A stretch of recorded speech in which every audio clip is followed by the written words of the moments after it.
ഇവിടെ നേരത്തെ പറഞ്ഞ CMG കണ്ണന്റെ കുടുംബത്തിന് KPCC 5 ലക്ഷം രൂപ ധനസഹായം നൽകുമെന്ന് ഞാനിവിടെ പ്രഖ്യാപിക്കട്ടെ. വളരെ പാവപ്പെട്ട കുടുംബമാണ്, പട്ടിണിയാണ് കുടുംബം, രോഗികളും പട്ടിണിക്കാരുമാണ് കുടുംബം മുഴുവൻ. കണ്ണന്റെ കുടുംബത്തെ സഹായിക്കേണ്ടുന്ന ബാധ്യത നമുക്കാണ്, കോൺഗ്രസിനാണ്. അത് നിങ്ങളും എല്ലാ ആളുകളും ഏറ്റെടുക്കണമെന്ന് ഞാൻ സ്നേഹത്തോടെ ആവശ്യപ്പെടുന്നു. നിങ്ങൾക്ക് നമസ്കാരം. ജയ് ഹിന്ദ്.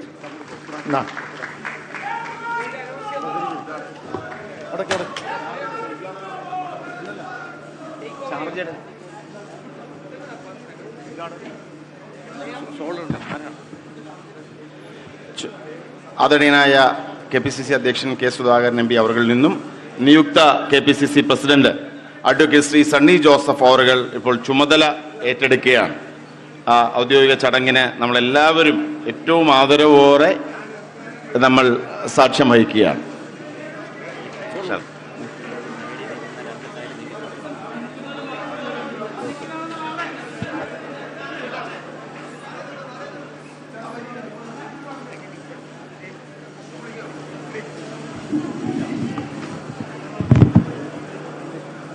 ബഹുമാന്യരായ അഖിലേന്ത്യാ കോൺഗ്രസ് കമ്മിറ്റിയുടെ സംഘടനാ ചുമതലയുള്ള ജനറൽ സെക്രട്ടറി ശ്രീ KC വേണുഗോപാലിൻ്റെയും ACC general secretary Shrimati Deepa Das മുൻഷിയുടെയും സാന്നിധ്യത്തിൽ, പ്രതിപക്ഷ നേതാവിൻ്റെയും വർക്കിംഗ് കമ്മിറ്റി അംഗങ്ങളുടെയും സാന്നിധ്യത്തിൽ ആദരണീയനായ KPCC അധ്യക്ഷ സ്ഥാനത്തേക്ക് അഡ്വക്കേറ്റ് ശ്രീ സണ്ണി ജോസഫ് അവറുകൾ ചുമതല ഏറ്റെടുത്തിരിക്കുകയാണ്.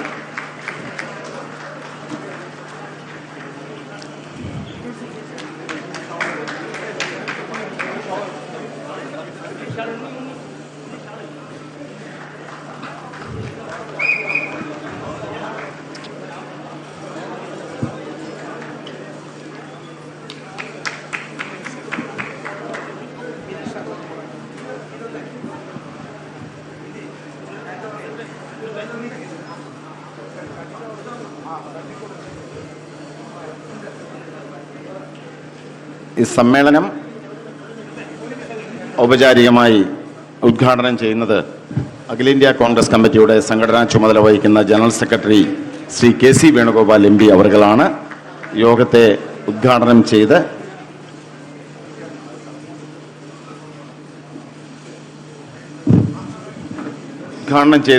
സംസാരിക്കുവാൻ AICCയുടെ ആദരണീയനായ സംഘടനാ ചുമതല വഹിക്കുന്ന general secretary Shri KC Venugopal MP അവർകളെ സ്വാഗതം ചെയ്യുന്നു.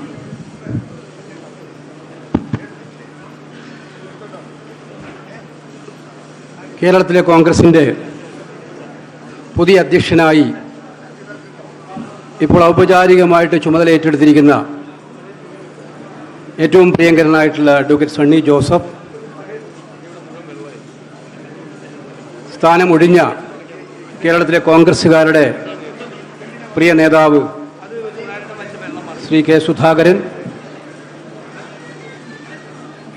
അഖിലേന്ത്യാ കോൺഗ്രസ് കമ്മിറ്റിയുടെ ജനറൽ സെക്രട്ടറി ചുമതല വഹിക്കുന്ന ശ്രീമതി ദീപാദാസ് മുൻഷി, കേരളത്തിലെ പ്രിയങ്കരനായിട്ടുള്ള പ്രതിപക്ഷ നേതാവ്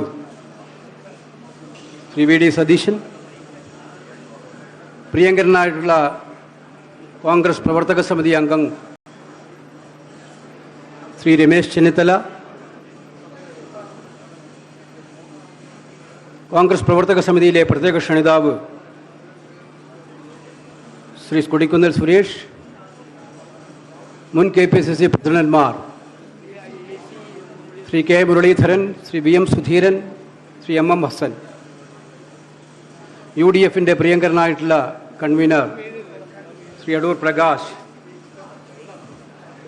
പ്രിയപ്പെട്ട പുതിയ വർക്കിംഗ് പ്രസിഡന്റ്മാർ ശ്രീ PC വിഷ്ണുനാഥ്, ശ്രീ AP അനിൽകുമാർ, ശ്രീ ഷാഫി പറമ്പിൽ, മറ്റു ബഹുമാന്യരായ കോൺഗ്രസ് തറവാട്ടിലെ സഹപ്രവർത്തകരെ, സുഹൃത്തുക്കളെ, മാധ്യമരംഗത്തെ സുഹൃത്തുക്കളെ, വളരെ അഭിമാനകരവും സന്തോഷകരവുമായിട്ടുള്ള ഒരു മുഹൂർത്തമാണ് കേരളത്തിലെ കോൺഗ്രസിനെ സംബന്ധിച്ചിടത്തോളം ഉണ്ടായിരിക്കുന്നത്. കഴിഞ്ഞ 4 വർഷക്കാലത്തോളം കേരളത്തിലെ കോൺഗ്രസിനെ സ്തുത്യർഹമായി മുന്നോട്ട് നയിച്ച ഏറ്റവും പ്രിയങ്കരനായിട്ടുള്ള ശ്രീ K. സുധാകരൻ, അദ്ദേഹം ഇപ്പോൾ കഴിഞ്ഞ അദ്ദേഹത്തിൻ്റെ പ്രസംഗത്തിലൂടെ അദ്ദേഹത്തിൻ്റെ കാലഘട്ടത്തിൽ നടത്തിയ വിജയങ്ങളുടെയും പ്രവർത്തനങ്ങളുടെയും സമര മുന്നേറ്റങ്ങളെയും കുറിച്ചൊക്കെ തന്നെ സൂചിപ്പിക്കുകയുണ്ടായി. വളരെ ധീരമായി കേരളത്തിലെ കോൺഗ്രസിനെ കഴിഞ്ഞ 4 വർഷക്കാലം മുന്നോട്ട് നയിക്കാൻ, കോൺഗ്രസ് പ്രവർത്തകരെ ചേർത്ത് പിടിക്കാൻ, നമ്മുടെ രാഷ്ട്രീയ എതിരാളികൾക്കെതിരായിട്ടുള്ള ശക്തമായ പോരാട്ടം നയിക്കാൻ അദ്ദേഹം നൽകിയ സംഭാവനകളെ അങ്ങേയറ്റം അഖിലേന്ത്യാ കോൺഗ്രസ് കമ്മിറ്റിക്ക് വേണ്ടി അഭിവാദ്യം ചെയ്യാൻ ആഗ്രഹിക്കുകയാണ്. നമ്മുടെ ദേശീയ നേതൃത്വം തന്നെ പ്രസിഡന്റ് മല്ലികാർജ്ജുന ഖാർഗെയും പാർലമെന്റിലെ പ്രതിപക്ഷ നേതാവ് ശ്രീ രാഹുൽ ഗാന്ധിയും സൂചിപ്പിച്ചതുപോലെ കേരളത്തിലെ കോൺഗ്രസിന് ഏറ്റവും ശക്തമായ പോരാളിയെപ്പോലെ നേതൃത്വം കൊടുത്ത നേതാവ് എന്ന നിലയിൽ സുധാകരൻ്റെ പ്രവർത്തനങ്ങളെ പാർട്ടി എല്ലാ കാലത്തും അനുസ്മരിക്കുമെന്നുള്ളതാണ് നമുക്കിവിടെ സൂചിപ്പിക്കാനായിട്ടുള്ളത്. അതുകൊണ്ട് തന്നെയാണ് അദ്ദേഹം സ്ഥാനമൊഴിയുമ്പോൾ അദ്ദേഹത്തിന് കോൺഗ്രസ് പ്രവർത്തക സമിതിയിലെ സ്ഥിരം ക്ഷണിതാവ് എന്ന പദവി നൽകാൻ അഖിലേന്ത്യാ കോൺഗ്രസ് കമ്മിറ്റി തീരുമാനിക്കുകയും ചെയ്തത്. സണ്ണി ജോസഫ് മുഖവിരകൾ ആവശ്യമില്ലാത്ത നേതാവാണ്. എനിക്കറിയാം, വളരെ കൊച്ചുനാളിലെ പയ്യന്നൂർ കോളേജിലെ കേരള വിദ്യാർത്ഥി യൂണിയന്റെ പ്രവർത്തകനായി പ്രവർത്തിക്കുന്ന കാലം തൊട്ട് എനിക്കറിയാവുന്ന നേതാവാണ് ശ്രീ സണ്ണി ജോസഫ്. സൗമ്യൻ, മൃദു സമീപനക്കാരൻ, പക്ഷേ ആശയങ്ങളിലും നിലപാടുകളിലും അടിയുറച്ചു നിൽക്കുന്ന ധീരനായ പോരാളി. ഇതാണ് അഡ്വക്കേറ്റ് സണ്ണി ജോസഫ്. പേരാവൂരിൽ നിന്നും 3 തവണ തുടർച്ചയായി എല്ലാ വെല്ലുവിളിയെയും അതിജീവിച്ചുകൊണ്ട് ജയിക്കുക മാത്രമല്ല, കണ്ണൂർ ജില്ലയിലെ കോൺഗ്രസിനെ കെട്ടിപ്പടുക്കാൻ ഏറ്റവും വിലപ്പെട്ട സംഭാവന നൽകിയ ഒരു ധീരനായ നേതാവിനെയാണ് അഖിലേന്ത്യാ കോൺഗ്രസ് കമ്മിറ്റി കേരളത്തിന്റെ പുതിയ പ്രസിഡന്റായി ചുമതല ഏറ്റെടുത്തിരിക്കുന്നത്. സണ്ണി ആ ചുമതല ഭംഗിയായി നിർവഹിക്കുമെന്നുള്ള കാര്യത്തിൽ തികഞ്ഞ ആത്മവിശ്വാസമുണ്ട് നമുക്കെല്ലാവർക്കും. സണ്ണിയോടൊപ്പം UDF-ന്റെ കൺവീനറായി MMSN നേരത്തെ ഞാൻ സൂചിപ്പിച്ചു, വളരെ മനോഹരമായിട്ട് UDF-ന്റെ കൺവീനർ എന്ന നിലയിൽ എല്ലാവരെയും ഏകോപിപ്പിച്ചുകൊണ്ടായിരുന്നു അദ്ദേഹത്തിൻ്റെ പ്രവർത്തനം. ഒരു പരാതിയും ആർക്കും ഇല്ലാത്തവണ്ണം നന്നായി മുന്നോട്ട് പോയി.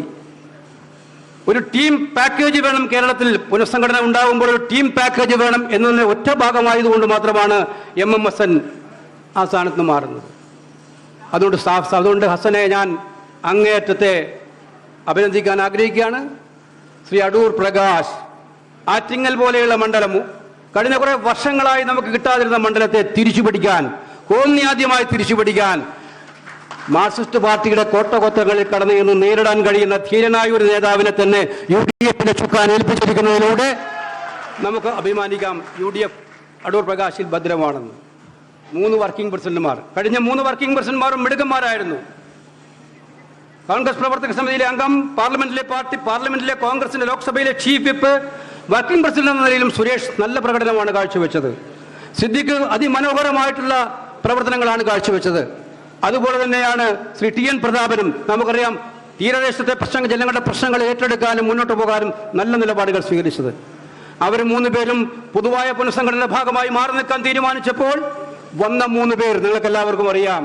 കേരളത്തിലെ കോൺഗ്രസുകാർ മനസ്സിൽ താലോലിക്കുന്ന പേരുകളാണ്. ശ്രീ ഷാഫി പറമ്പിലും ശ്രീ അനിൽകുമാറും ശ്രീ PC കൃഷ്ണദാസും എന്ന് ഉറപ്പിച്ച് പറയാൻ സാധിക്കും. സണ്ണിയുടെ പുതിയ മാധ്യമങ്ങളൊക്കെ new Sunny team is arrived. Congress എന്ന് പറയുന്നത് ഒരു ടീം വർക്കാണ്. ഒരാൾക്കൊന്നും ഒറ്റയ്ക്ക് ചെയ്യാൻ പറ്റില്ല. കോൺഗ്രസ് എല്ലാ കാലത്തും ഒരു ടീം